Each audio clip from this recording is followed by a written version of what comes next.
सोलापूर महानगरपालिका निवडणुकीतील भारतीय जनता पार्टीच्या उमेदवारांनी प्रत्येक मतदारापर्यंत थेट संपर्क साधून भाजपची ध्येय धोरणे, विकास कामे व शासनाच्या योजना पोहोचवाव्यात असे स्पष्ट आवाहन पालकमंत्री जयकुमार गोरे यांनी केले.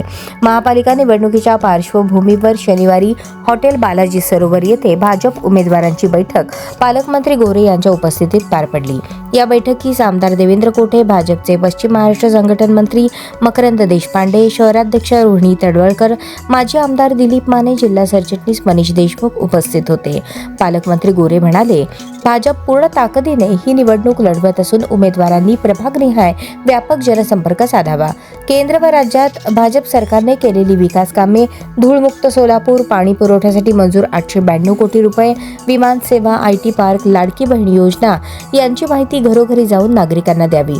केंद्र व राज्यात सत्ता असल्यामुळे सोलापूर शहरासाठी मोठ्या प्रमाणात निधी उपलब्ध करून देता येईल हे नागरिकांपर्यंत पोहोचवावे असेही त्यांनी सांगितले. तसेच केंद्र व राज्य शासनाच्या योजना प्रभावीपणे पोहोचवण्यासाठी स्वतंत्र कार्यकर्त्यांचे गट तयार करावेत, सोशल मीडियावर अधिक सक्रिय राहावे आणि मतदार यादीतील प्रत्येक मतदारापर्यंत पोहोचण्याचे नियोजन करावे अशा सूचनाही पालकमंत्र्यांनी दिल्या. यावेळी भाजपचे पश्चिम महाराष्ट्र संघटन मंत्री मकरंद देशपांडे यांनी मार्गदर्शन करताना बूथ रचना, मतदार संपर्क, प्रचार नियोजन, हिशोब यामध्ये शिस्तबद्ध आणि नेटके काम करण्यावर भर दिला. सोलापूरच्या महानगरपालिकेची ही निवडणूक भाजपसाठी प्रतिष्ठेची असल्याने आवश्यक सर्व तांत्रिक प्रक्रिया वेळेत पूर्ण कराव्यात असे त्यांनी सांगितले. सोलापूरच्या सर्वांगीण विकासासाठी शहरवासियांचा भाजपला पाठिंबा मिळवण्याचे आवाहनही त्यांनी केले.